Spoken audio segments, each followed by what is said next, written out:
All right, welcome back, everybody. Merrill Chandler here, your host of the Get Fundable universe, your guide to fundability. Oh, it's been a wild couple of weeks that I was actually buried eyeball deep in project development for a couple of things that we're working on with banks and FICO, a number of things. And I just wanted you guys, that's what this update is about today. We need to be able to keep you caught up with all the new exciting things that are happening. So first and foremost, FICO has released what's called the SBSS version 7. Now, what that means, SBSS is the Small Business Scoring Service, and version 7 means that they've done some really important metrics shifts.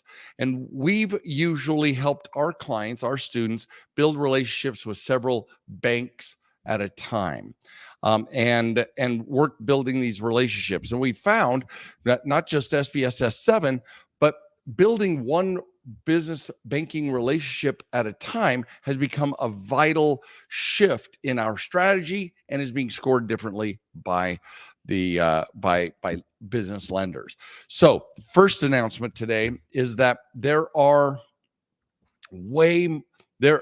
some heavy hitting developments going on at FICO that are going to impact business borrowing and business lending from the lender side. So just remember that for more intel, if you're already a member of our Funding Hacker tribe, part of the family, remember Tuesdays and Thursdays at 4 p.m. right after this update is when we meet to discuss what's happening in great detail. So just remember, SBSS, Small Business Scoring Service for FICO, has released 7.0,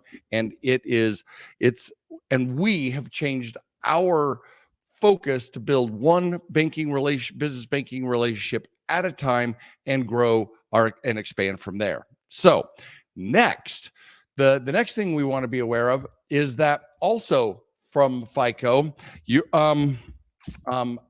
we need to understand that FICO has become really attuned to and sensitive to fintech lenders and the speed with which they are approving. In my most recent podcast, which is scheduled to come out sometime in July, I believe, while I was at FICO World 3 weeks ago, I met with David Smith again. We held we did an amazing podcast. He's always mad new intel for us, and funny and entertaining at the same time, right?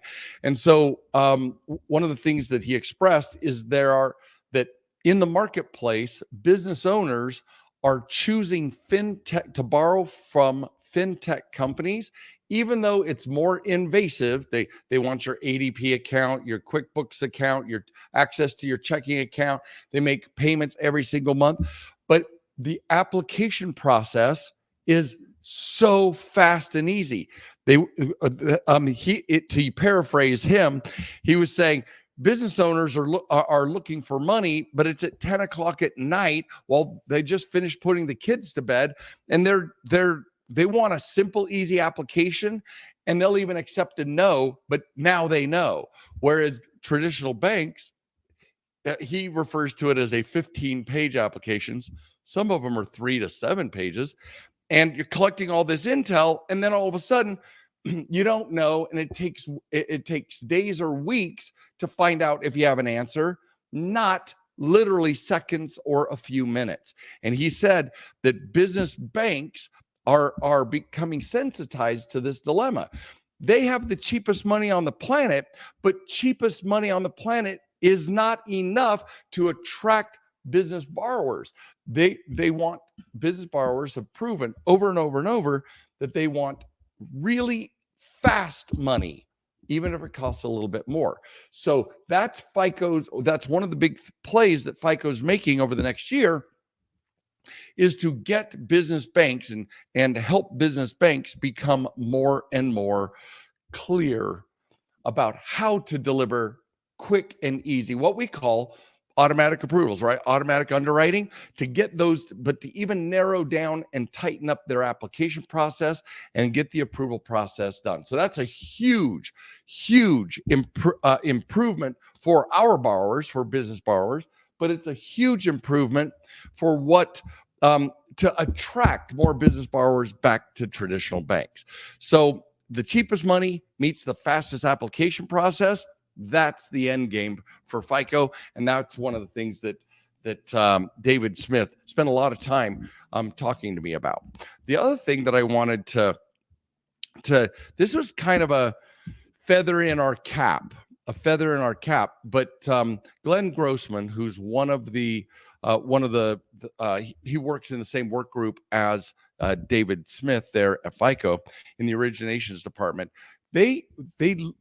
He gave me one of the greatest compliments I ever received. And he said, when I talk about you, Merrill, and what you do for borrowers to our other FICO teams, I literally tell them that you know how FICO and borrower behavior implementation affects borrowers more than almost every FICO employee on the planet. Now, that's a rough paraphrase, but it was really close to the sentiment. He's saying, we do analytics.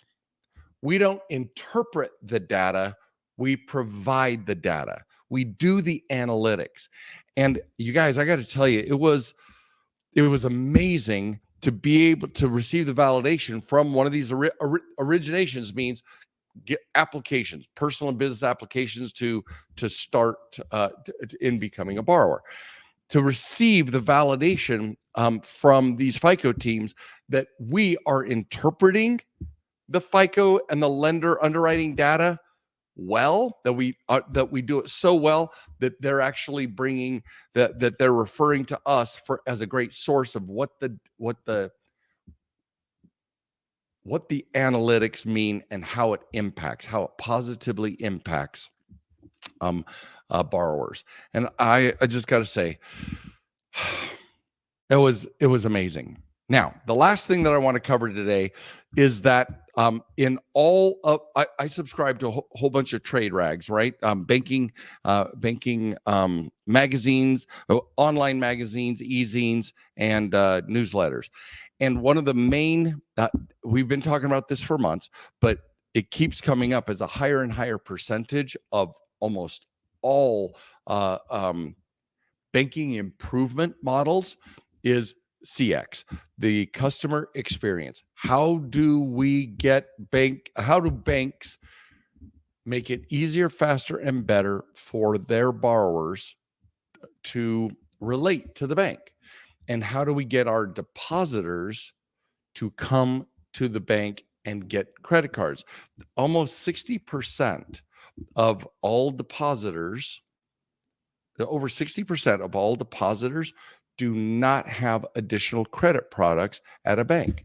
They'll go out and get other credit cards, but they don't get mortgages, auto loans, credit cards, student loans, SBA loans from the bank that they're checking at. And that's another one of the big things that FICO and lenders are working on. They want to make a huge difference there. So that's it for today. I wanted to make sure that we catch up. So many things happening in banking and the world of banking. So we're going to take that for all of you who are listening. We're going to take this to the Funding Hackers private Facebook group and keep doing a deep dive on how to get from here to there. This is Merrill Chandler. Join us next week. Same Fundable time, same Fundable channel, 3:45 p.m. Mountain Time on Tuesdays. We'll see you then.